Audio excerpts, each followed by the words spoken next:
ತುಂಬಾ ದಿನಗಳಾದ್ಮೇಲೆ ಸ್ವಲ್ಪ ಸೋಂಬೇರ್ತನ ಬಿಟ್ಟು ನಾವು ಕೂಡ ಎಂಥೂಸಿಯಾಸಮ್ ಅಲ್ಲಿ ಮಕ್ಳ ತರ ಚಂದ ರೆಡಿಯಾಗಿ ಸ್ಕೂಲಿಗೆ ಹೊರಡ್ತಾ ಇದೀವಿ. ಅಟ್ ದ ಸೇಮ್ ಟೈಮ್ ಮಗುನ ಮನೇಲಿ ಬಿಟ್ಟು ಹೋಗುವಾಗ ಏನಾದ್ರೂ ಸ್ನಾಕ್ಸ್ ಮಾಡ್ಲೇಬೇಕು ಅನ್ಸುತ್ತೆ ಅಲ್ಲ.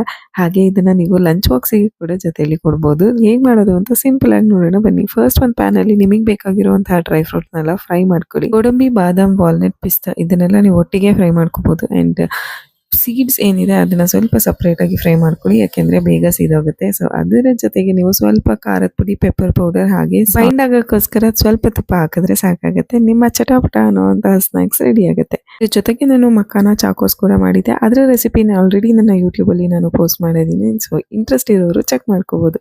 ಹಾಗೆ ಈ ಕಾಟನ್ ಸ್ಯಾರಿನ ನಾನು ಮೀಶೋದಲ್ಲಿ ಪರ್ಚೇಸ್ ಮಾಡಿದ್ದು. ಈಸಿಯಾಗಿ ಡ್ರೇಪ್ ಮಾಡ್ಬೋದು, ತುಂಬಾನೇ ಚೆನ್ನಾಗಿದೆ, ಅಫೋರ್ಡಬಲ್ ಪ್ರೈಸ್ ರೇಂಜ್ ಅಲ್ಲಿ ಇದೆ. ನಿಮ್ಗೆ ಏನಾದ್ರೂ ಇಂಟ್ರೆಸ್ಟ್ ಇದೆ ನನ್ನ ಪೋಸ್ಟ್ ಅಲ್ಲಿ ಇದರ ಲಿಂಕ್ ಅನ್ನ ಹಾಕಿರ್ತೀನಿ. ನಿಮಗೆ ಬೇಕಾಗಿರುವಂತಹ ಕಲರ್ ನ ಚೂಸ್ ಮಾಡ್ಕೋಬಹುದು.